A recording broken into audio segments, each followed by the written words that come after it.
in the Great Pyramid comes from more than 500 miles to the south.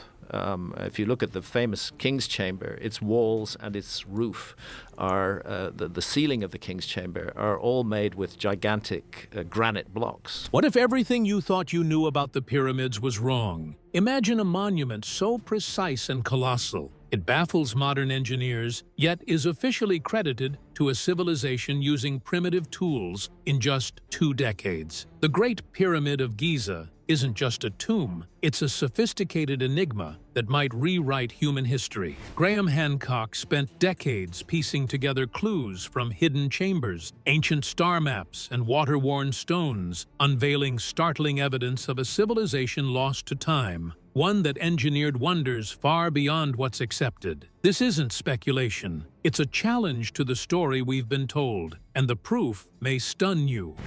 The Khufu connection questioned. The Great Pyramid of Giza is universally linked to Pharaoh Khufu, sometimes called Khufu or Cheops.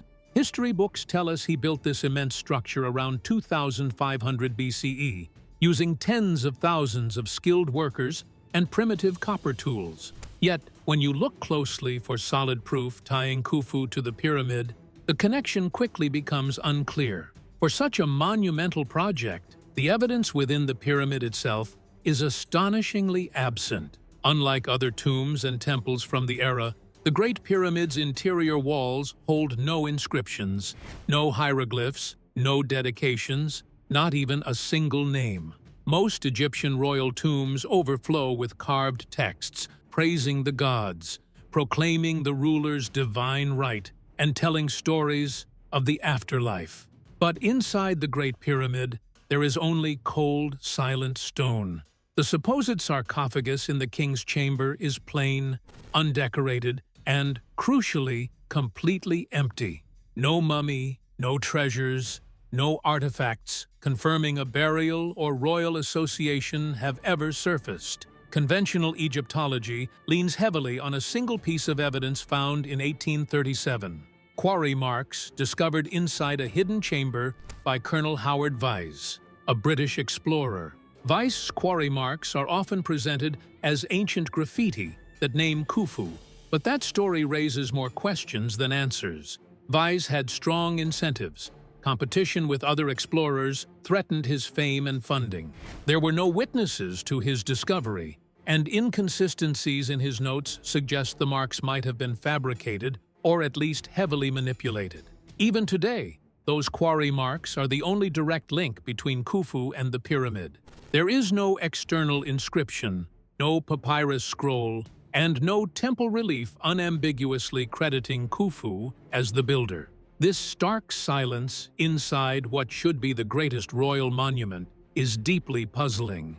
Why would a civilization which zealously documented royal lineage and achievements elsewhere leave this structure as a blank slate? Graham Hancock proposes that Khufu might not have built the pyramid at all. Instead, he may have found it already standing and simply claimed it for political or religious reasons. Later dynasties may have restored or adapted the pyramid without fully grasping its original function or builders. Such an idea challenges the traditional narrative and suggests the pyramid's origins might stretch far beyond the Old Kingdom time frame.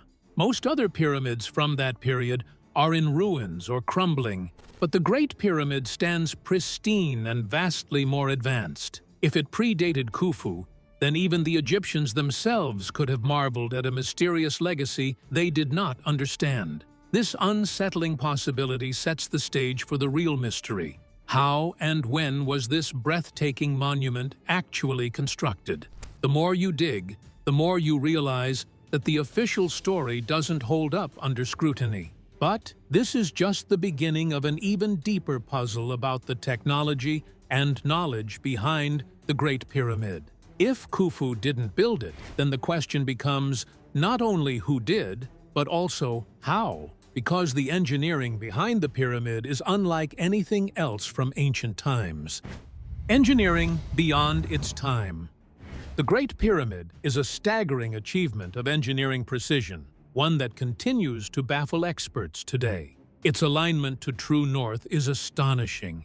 It deviates by only 0.05 degrees, a level of accuracy that would challenge even modern surveyors. This is not magnetic north, which shifts over time, but true north, which requires advanced tools and astronomical observation to pinpoint. To credit such precision to workers armed only with copper tools and wooden sleds seems implausible. Next is the pyramid's massive base, spanning over 13 acres, yet it is level within less than an inch across the entire foundation. Achieving this degree of flatness on such a colossal scale demands surveying abilities and construction techniques far beyond what is attributed to the ancient Egyptians. Even laser-guided equipment today would find this task formidable. The placement of the stones themselves adds another layer of complexity. The limestone casing stones and granite blocks fit with extraordinary precision. Many joints are so tight that a razor blade cannot be inserted between them. Some are even curved or angled to interlock, distributing force and weight in a way that reflects advanced knowledge of structural engineering. This is not simple stacking. It's a deliberate and complex architectural feat designed to endure millennia. Yet the official narrative rests on copper chisels and dolerite-pounding stones, tools that are far too soft to shape granite effectively. Experimental archaeology has tried replicating this process with these implements, but found progress excruciatingly slow and often destroyed the tools themselves. With an estimated 2.3 million blocks weighing 2 to 15 tons apiece, the sheer scale and speed, assigning a block every 2.5 minutes for 20 years straight, pushes the limits of credibility. The internal chambers, particularly the Grand Gallery and King's Chamber, showcase remarkable architectural intelligence. The height-to-base ratio approximates P, and the structure encodes knowledge about the solar year, equinoxes, and even the Earth's curvature. This suggests the pyramid was not merely a tomb, but a scientific instrument carved in stone, reflecting an advanced understanding of mathematics and astronomy. Graham Hancock argues that such engineering sophistication cannot be the product of trial and error or primitive tools. Furthermore, subsequent pyramids from the Old Kingdom fall far short. Many are unstable or ruins, highlighting a puzzling regression in construction quality. If the Great Pyramid was indeed built during Khufu's reign, why did engineering knowledge seemingly vanish soon after? The conclusion Hancock draws is profound. The Great Pyramid was likely not a product of its purported time, but an inherited marvel, crafted or inspired by a predecessor civilization with lost technological mastery. Its precision and longevity challenge our assumptions about ancient history and human capability. Most of all, it demands a rethink, not just of who built it, but how. Now, Egyptologists will tell you that, they could move heavy blocks because they put them on wet sand and they push them along on wet sand. But mastering design is only half the challenge. Moving and positioning the massive stones is a riddle that deepens the mystery even further. The granite block mystery. The King's Chamber is constructed largely of granite blocks, some weighing as much as 80 tons each. These stones were quarried at Aswan, located over 500 kilometers south of Giza. Transporting multiple blocks of this magnitude upstream on the Nile, then hauling them inland and raising them over 15 meters into the pyramid's core presents an engineering nightmare. Official theories propose wooden sleds, ropes, and brute muscle power as methods, but the practicality of this is questionable. The most widely accepted idea, the ramp theory, imagines massive straight or spiral ramps built alongside the pyramid to drag stones upwards. However, engineers critique this model, pointing out the unrealistic scale ramp construction would demand. The ramp would need to be longer than a mile and contain more material than the pyramid itself. Strikingly, no archaeological evidence supports the existence of such monumental ramps. No remnants, no traces, nothing. Different theories propose that there were internal spiral ramps or pulley systems, but no physical evidence supports these. The so-called tools, like copper chisels and wooden sleds, simply cannot stand the pressure of moving and shaping granite blocks of such size. Workers and modern crane operators, imitating the ancient techniques, found them excruciatingly inefficient or even impossible to carry out, despite having the latest know-how and skills. Countless engineers have confirmed that they wouldn't be able to recreate the construction of the Great Pyramid even by using the ancient Egyptian tools.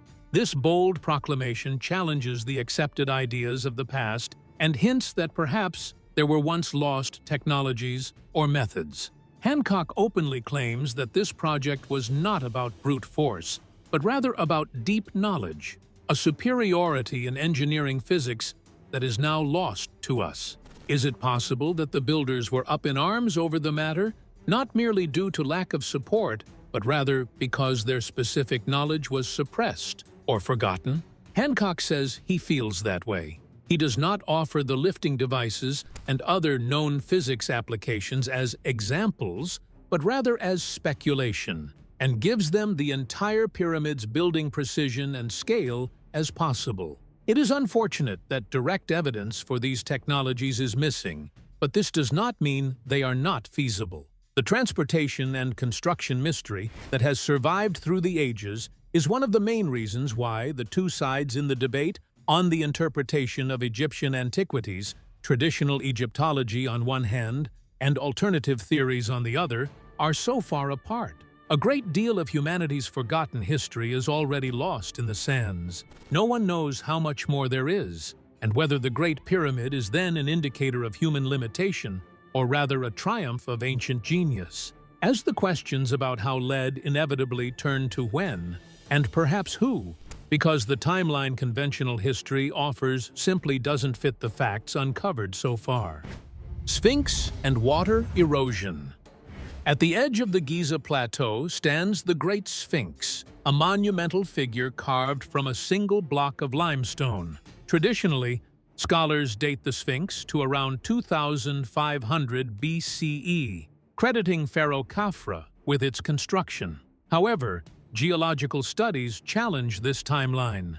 The limestone surrounding the Sphinx displays distinct erosion patterns that don't align with the typical wind and sand abrasion expected in the desert. Dr. Robert Schoch, a geologist, was one of the first to examine the Sphinx's weathering in the 1990s from a geological perspective rather than an archaeological one. He observed deep vertical fissures on the body of the Sphinx and nearby enclosure walls. These features strongly resemble erosion caused by prolonged and intense rainfall, something Egypt's arid climate hasn't seen for thousands of years. Such water erosion could only have occurred during a period far earlier than the accepted construction date. The last time the Giza region experienced significant and sustained rainfall was during the late Pleistocene era, roughly between 10,000 and 12,000 years ago. This puts the origin of the Sphinx millennia before the rise of the Egyptian dynastic period. If the geological evidence holds, it implies that an advanced civilization with the capability to carve the Sphinx existed long before the pharaohs ruled Egypt. This idea caused a seismic shift in understanding, as it suggests the presence of a highly organized society capable of monumental construction well before established history admits. The discrepancy between the geological findings and the traditional timeline opens the door to re-examining the entire history of human civilization in this region. The Sphinx, it turns out, may be a lone survivor from a forgotten epoch. Skeptics initially dismissed Schoch's conclusions as fringe science, favoring conventional explanations like wind erosion. Yet, the distinctive deep fissures simply cannot be explained by sand and wind alone. Only water fits. This evidence forces historians and geologists alike to reconsider the origins and true age of the Sphinx. Its water-worn mystery points to lost knowledge hidden beneath conventional narratives. Graham Hancock, with the help of his findings, linked them to a larger theory, which is the Younger Dryas impact hypothesis that claims a global cataclysm around 12,800 years ago. The event, either a comet impact or a huge meltwater flood, led to a drastic change in the climate globally and the extinction of prehistoric cultures. Hence, The Sphinx could be the surviving piece of a civilization that got obliterated by this event. We may think of the Sphinx as a guardian of the pyramids, but this new evidence suggests the guardian was itself. In case the Sphinx is truly older than the dynastic Egyptians, it is highly probable that the later pharaohs would have adopted this already ancient monument as their own, not unlike the Great Pyramid itself. This kind of timeline implies that a lot of things we consider to be associated with ancient Egypt might actually be a legacy of a prior culture, whose accomplishments are just now being revealed. The Sphinx not only functions as a statue, but also serves as a geological time capsule that pushes the boundaries of history. This ultimate enigma not only gives rise to more questions regarding the origins of civilization and human knowledge, but also begs the question of who these ancient engineers were and what had happened to their society. Searching for the answers would mean looking down in the earth where they buried the truths, which are now eroded by time but still capturing our attention through the water and erosion. From the water-scarred limestone of the Sphinx, our gaze naturally shifts upward, beyond the earth to the skies, where another astonishing clue awaits in the celestial alignments of the pyramids. Orion and celestial alignments. The arrangement of the three main pyramids of Giza has long intrigued scholars and explorers. What once seemed like an imperfection, the offset position of the smallest pyramid, has been revealed as a deliberate design reflecting something far greater. This pattern mirrors the three stars of Orion's belt, a distinctive constellation visible in the night sky. The so-called Orion correlation theory was developed by astronomer Robert Bauval, who first noticed this striking spatial match. Bauval went further, employing astronomical software to date when the stars in Orion's belt would have appeared in the precise configuration mirrored by the pyramids. Here are those three stars. This is Orion, the same position as the Great Pyramids in Egypt. The answer? Approximately 10,500 BCE. This celestial alignment is no random coincidence. It ties directly into the time frame suggested by the Sphinx's water erosion, providing a second independent line of evidence pointing to a much older age for the Giza complex. This alignment also suggests that whoever built the pyramids possessed not only advanced architectural knowledge, but also sophisticated astronomical understanding. The ancient builders were mapping the heavens, embedding cosmic knowledge into their monumental structures. This was more than simply a tomb or a monument. It was a celestial blueprint, a message encoded in stone designed to last for millennia. Undoubtedly, the notion of pyramids in the record of the stars is backed up by the discoverable same thing at other ancient places around the world. From Göbekli Tepe in Turkey to Teotihuacan in Mexico, the line of monumental architecture showing the celestial constellations is a constant thread. This global pattern hints at a common, primitive wisdom that is much older than the civilizations to which these places are commonly attributed. Graham Hancock claims that a lost worldwide tradition of sacred geometry and astronomy could be the argument passed on through divided cultures. The level of accuracy with which these monuments correspond to star locations suggests a primary source, possibly the holders of a pre-cataclysmic civilization with very high skills in both earth and heaven. Additionally, the Giza Plateau's hidden knowledge is exceedingly precise. It not only shows Orion's belt, but also incorporates mathematical constants and an understanding of Earth's dimensions, the solar year, and equinox cycles. This level of sophistication far surpasses what the historians ascribe to Old Kingdom Egyptians, thereby strengthening the case for an advanced and early origin. The cosmic blueprint encoded in the pyramids is a mute witness to a civilization that tried to make its knowledge immortal by means of monumental stone, thus connecting human history with the cosmos. Viewed thus, the Giza pyramids are not only the remains of one culture, but also the worldwide symbols of the union between Earth and heaven. When the stars are revealing their cryptic signals above, the issue of who had the knowledge is becoming increasingly pressing. The answer is not only hidden in the sands of Egypt, but also in the traces left by a people who have disappeared. And when we follow these cosmic and architectural traces, a clear picture emerges of a civilization lost to time, yet leaving behind enduring legacies. Global architectural echoes. As we follow the trail of ancient knowledge beyond Egypt, a remarkable pattern emerges across continents.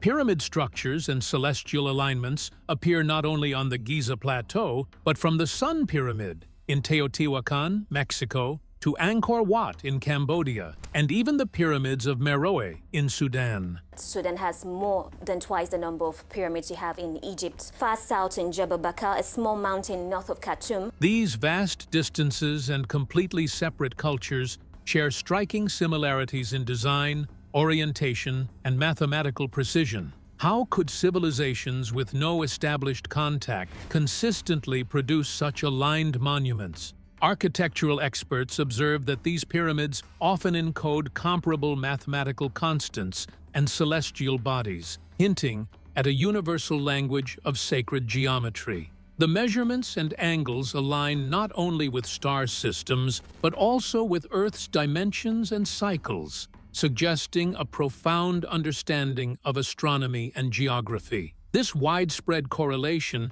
defies explanations based purely on coincidence or isolated invention. Graham Hancock argues this points to a shared legacy, a transmission of knowledge from an even older civilization whose existence mainstream archaeology largely dismisses. The consistency of these fingerprints suggests a global network of wisdom handed down through generations, crossing oceans and deserts long before the written records of ancient Egypt or Mesoamerica.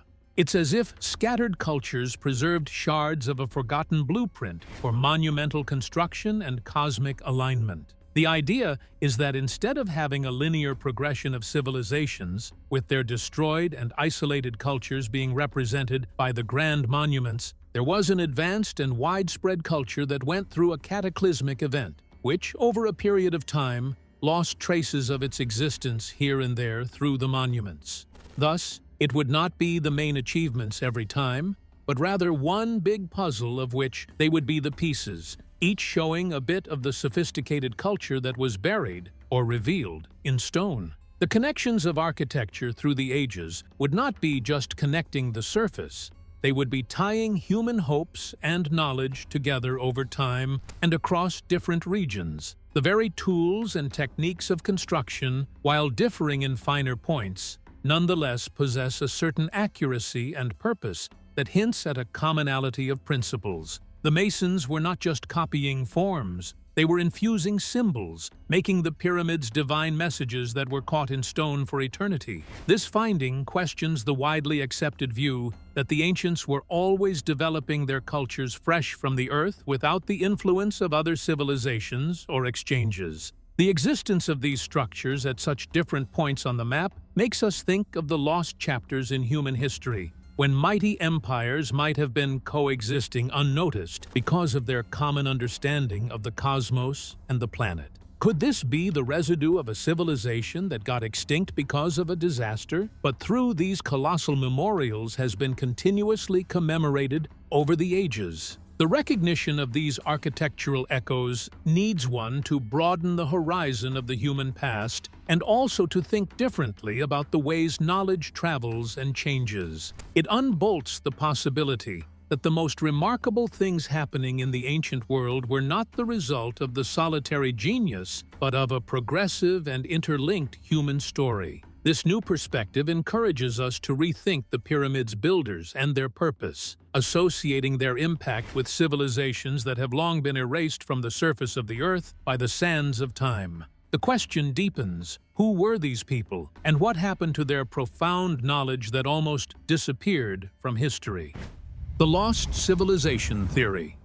Graham Hancock delivers a bold and unsettling conclusion about the true builders of the pyramids. Contrary to established Egyptology, he argues these structures were not the product of Pharaoh Khufu or his successors. Instead, they originate from a pre-Ice Age civilization wiped out around 12,800 years ago by a global cataclysm, possibly a comet impact known as the Younger Dryas event. This advanced society was far more sophisticated than commonly acknowledged. Hancock describes these ancient engineers as master architects, astronomers, and navigators. The Great Pyramid of Giza evolved these ancient structures. Could move heavy block, put them on wet sand, and they pushed them along on wet sand. People who wielded knowledge that defies modern understanding. He calls them the magicians of the gods, survivors of a civilization whose legacy was scattered and veiled by time and catastrophe. Their descendants, carrying fragments of this knowledge,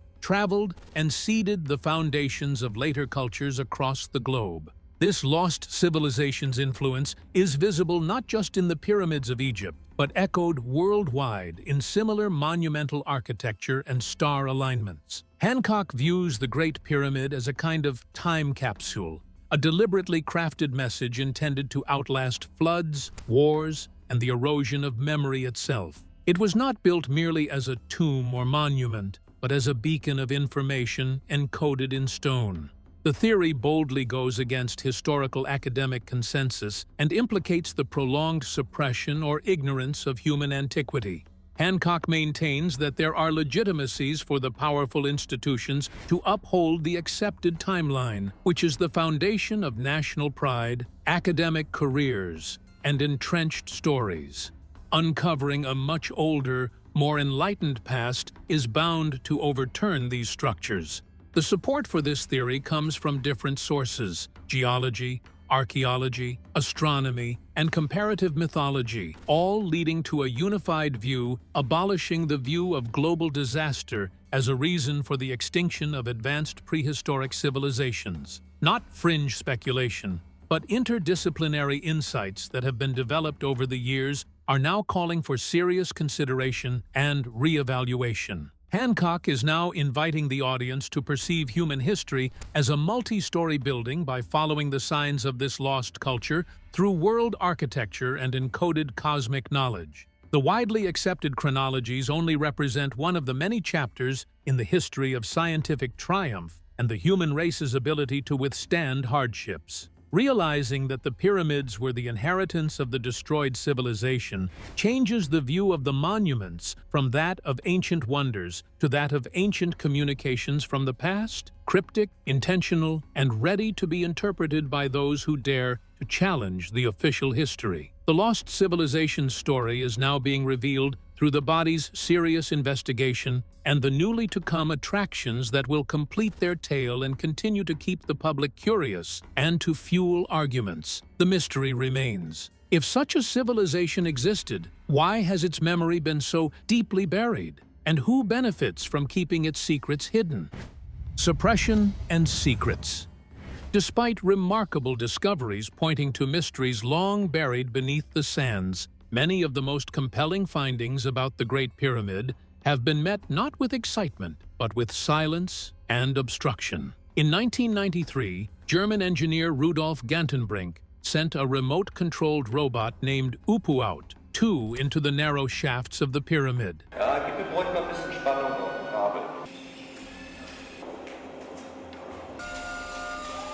The robot discovered a sealed door deep inside, a discovery that should have ignited worldwide intrigue. Instead, Egyptian authorities swiftly took control and blocked further exploration, and the door's secrets remain locked away to this day.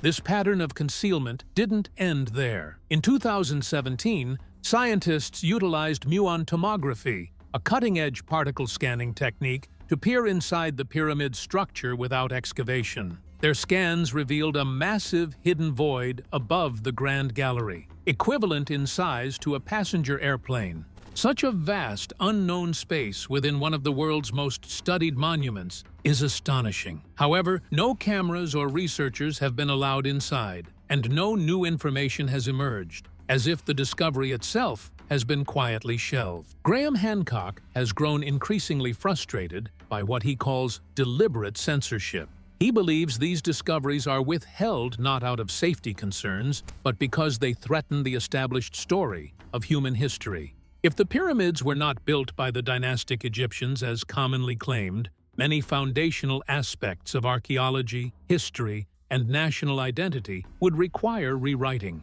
Careers, institutions, and even cultural pride are at stake. The response to such challenges is often gatekeeping, selective acceptance of evidence, and systematic dismissal of alternative viewpoints. Instead of open inquiry and transparent research, questions that threaten conventional wisdom are met with resistance and excuses. Hancock argues that this is less about facts and more about preserving a comfortable narrative that safeguards established authority. What gets revealed, then, is a more considerable picture of a well-coordinated plan to not just cover the past with sand and stone, but also with denial and political expediency. The Great Pyramid, which is a monument that has the capability to change the definition of human origins, is still not fully understood. Hancock regards this not as a conspiracy of fringe speculation, but as the actual issue of the truth, along with power in the academic world. Hancock's non-compliance with the silence has, however, encouraged millions of people to think about the past differently. He presents the case for the existence of an older, more advanced civilization than told in the history books by putting together geological, archaeological, astronomical, and architectural pieces of evidence. This civilization conveyed messages through stones, messages yet to be fully explored. The situation is highly critical. Acknowledging such a completely different history not only overturns our understanding of the pyramids, but also leads us to question the very nature of our species. It implies that advanced knowledge and technology were already in existence long before the accepted timeline, and that humankind's saga is extremely rich and intricate compared to what we have been taught. The question still remains, why would knowledge this disruptive be allowed to fade into silence or be quietly pushed aside? Hancock argues that the answer is not accidental.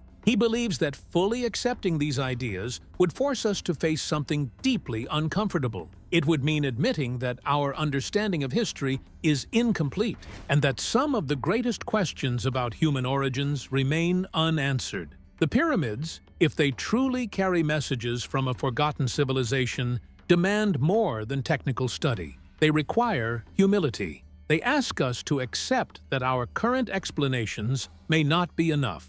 To Hancock and many who agree with him, the real story behind the pyramids is not just a matter for scholars or classrooms. It is a challenge to how we see ourselves. It suggests that human civilization may be far older, more complex, and more fragile than we are taught. This is not about replacing one story with another, but about reopening the conversation entirely. If these ancient structures were built with knowledge we no longer understand, then history is not a straight line of progress. It is a cycle of rise, loss, and rediscovery. And listening to what the pyramids may be saying requires us to look again at the past with open eyes, accepting that some truths were forgotten long before they were denied. The truth behind the pyramids may be more extraordinary than we ever imagined, challenging everything we thought we knew. As Graham Hancock's research shows, these ancient monuments could be messages from a lost civilization far older than history books reveal. If you found this eye-opening, please like and subscribe for more deep dives into humanity's greatest mysteries.